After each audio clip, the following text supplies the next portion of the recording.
I thought we'd have a little look at how to make a tassel. And I know loads of people make tassels, and a lot of people use tassel hardware and all these little tassel caps that you can buy from, well, all the hardware suppliers, but they are expensive. And if you haven't got all of that stuff, you can actually make a tassel without it. All you'll need is one rivet and a split ring. Now, these happen to be 1 inch wide split rings. I've also got some 1/2 inch wide ones, and I'm not sure what I've done with them. So I'm going to use a 1 inch wide one to show you. And I'd already started this before I realised I thought maybe you'd like to see it. So you'll forgive me for the fact that I've already done some of it, but I'll explain to you what I've done. So I started off with a piece of faux leather, the same design as my exterior fabric for my bag, and I've cut this 2.5 inches long by 7/8 of an inch wide. And all I've done is I've glued a piece of that same stuff. You can either use ribbon or the stuff that I use from the bag in the centre. I've pulled both of the long raw edges into the centre, and then I've top stitched down both sides, which gives me a panel that's 2.5 inches long by just a fraction less than 1/2 inch wide. It's a 1/16 of an inch less than 1/2 inch wide. Then I've cut this panel, which, let me just double check. You can cut it as long as you want because it depends how dangly you want your tassel. But this is 4 inches long by 5 inches wide. And I've made a mark that's 3/4 of an inch across. This is on the wrong side, 3/4 of an inch away from the top long edge.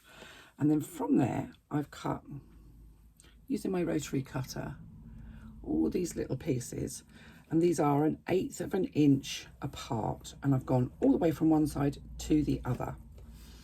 Now, depending on how good you are at doing these things by eye, you can actually mark this out.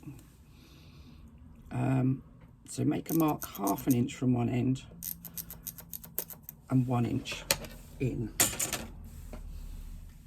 So from one end, on the top bit, on that bit that you haven't cut through, so you're only cutting up to that 3/4 inch line that you've made, a mark 1/2 inch and then 1 inch.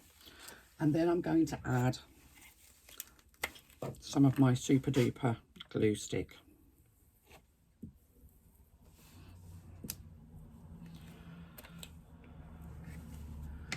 I'm going to take my little piece that I made, I'm going to thread my circle onto there and fold it in half, and I'm going to pop that approximately 1/8 of an inch away from that edge, but so that the top bit there, you can see actually from that side better, the top bit there where the split ring is attached sits out at the top. And I'm just going to fold or wrap this faux leather around, and you'll find that the first wrap should come to where that 1 inch mark is. It's not an essential, it's just about trying to get it nice and evenly on there.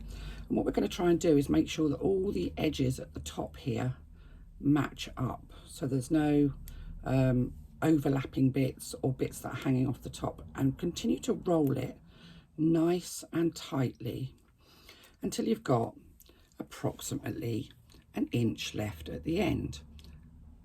Fold the end in, and it's not a measured amount. I'm going to say it's about 1/4 of an inch.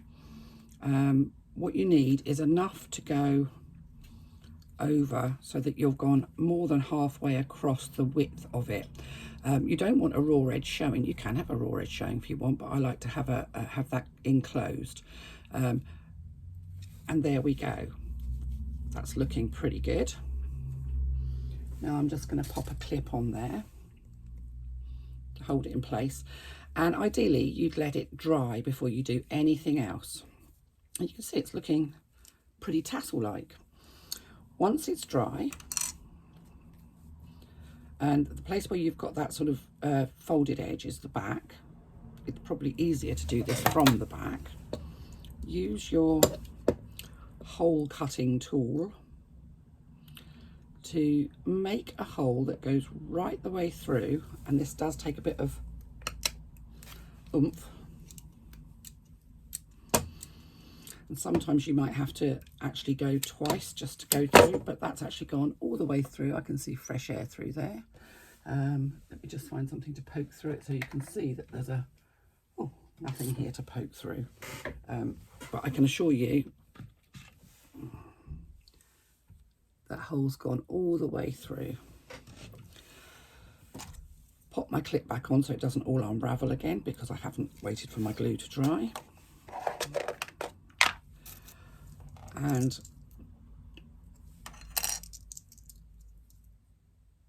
pop a rivet through. Now, rivets come in all different shapes and sizes, all different lengths of posts, and you will need a longer post for this because basically it's going through quite a lot of layers. Obviously I'm not going to hammer on my table, because if I do then everything will jump off, but there you go, you have a perfectly acceptable and rather beautiful tassel, but with no expensive hardware.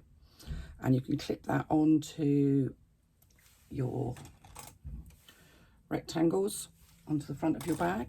You can make it longer, so you've got a long flowing one. You could even do it in 2 different colors if you wanted to. It's just an easy way to make a simple little tassel. This is nice and strong, and the rivet goes right the way through the connector part as well, so it won't fall off. It's not too thick, it doesn't take up too much space. If you wanted to use a longer rivet still, you could make it 6-7 inches wide. It really depends on how thick your faux leather is and how long your rivets are. But there you go, a fairly easy, simple little tassel.